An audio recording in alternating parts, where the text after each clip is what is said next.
तो राज ठाकरे ने औरंगाबाद रैली में कहा कि लाउडस्पीकर का मुद्दा धार्मिक नहीं बल्कि सामाजिक है और इसे साबित करने के लिए उन्होंने कल अक्षय तृतीया के मौके पर महाराष्ट्र के सभी मंदिरों में लाउडस्पीकर पर महाआरती करने का जो फैसला लिया था उसे वापस ले लिया है। राज ठाकरे का कहना है कि उन्होंने यह फैसला इसलिए लिया है ताकि मुस्लिम समुदाय कल ही पड़ने वाला ईद का त्योहार ठीक से मना सके, लेकिन इस फैसले का 3 मई वाली उनकी डेडलाइन पर कोई असर नहीं माना जाए। 3 मई के बाद नमाज लाउडस्पीकर पर हुई तो हनुमान चालीसा भी लाउडस्पीकर पर ही पढ़ी जाएगी। क्या राज ठाकरे की जिद ने महाराष्ट्र सरकार के सामने कोई नई चुनौती पेश कर दी है? उद्धव ठाकरे की सरकार ऐसा नहीं मानती है, लेकिन जिस दिन से राज ठाकरे ने अपनी पार्टी बनाई है उसी दिन से विवादों को वो निमंत्रण देते रहे हैं। 2008 में यूपी बिहार के लोगों के खिलाफ हिंसा और मारपीट राज ठाकरे ने की थी।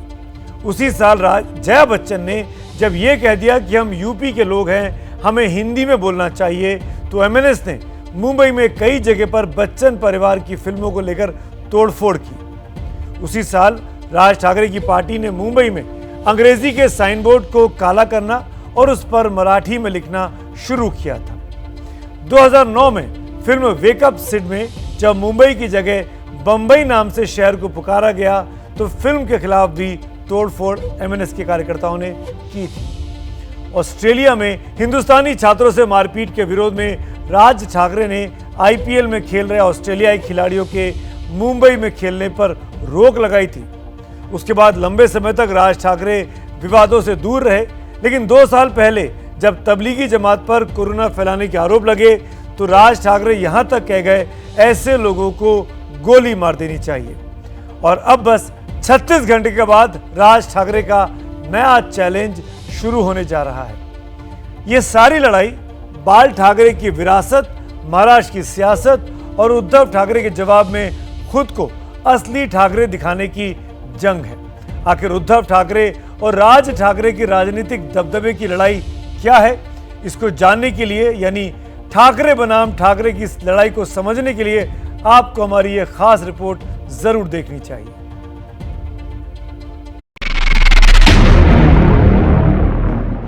इन 2 तस्वीरों में छिपी है महाराष्ट्र की राजनीति की आज की कहानी। ये तस्वीर बताती है कि जो प्रयोग बाला साहब ठाकरे ने 90 के दशक में करके शिवसेना को राजनीतिक ताकत बना दिया, अब उसी अंदाज को अपनाकर राज ठाकरे राज्य की राजनीति में अपने नए कदम जमाने की कोशिश में है।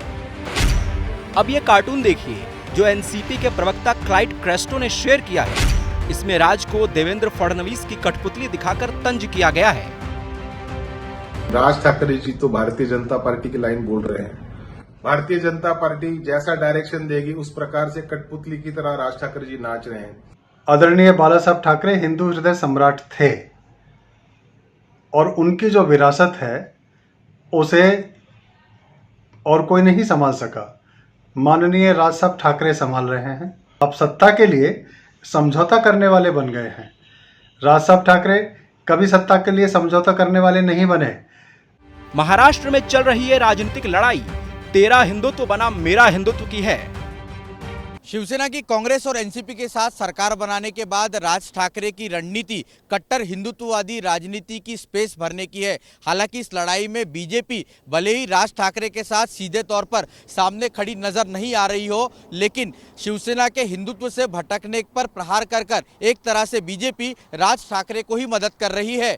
दूसरी तरफ शिवसेना ये कहने की कोशिश कर रही है कि हिंदुत्व की जो पिच है उसके असली खिलाड़ी वही है। बाबरीचा तो घुमट पाडल्यानंतर जी काही पळताप हुई त्यावेळेला हिंदू हृदय सम्राट शिवसेना प्रमुख यांनी स्वतः सांगितलं होय ते वरचं घुमट आणि ते हे माझ्या शिवसैनिकांनी पाडलंय। मग तेव्हा का ना तुमच्या हे आताच्या काय उघडतायत। दरअसल भले ही लाउडस्पीकर को लेकर ये विवाद अब शुरू हुआ हो, लेकिन ठाकरे ब्रदर्स के बीच लड़ाई तो पुरानी है। लड़ाई बाल ठाकरे की खड़ी की हुई शिवसेना के नेतृत्व को लेकर शुरू हुई। बाल ठाकरे ने बेटे को चुना तो भतीजे ने रास्ते अलग कर लिए और तब से लेकर अब तक वो उद्धव ठाकरे की राह में कांटे बिछा रहे हैं।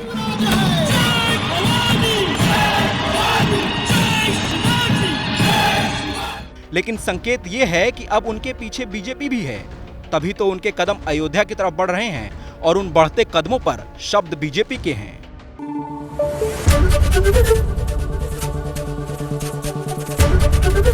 एबीपी न्यूज आपको रखे आगे।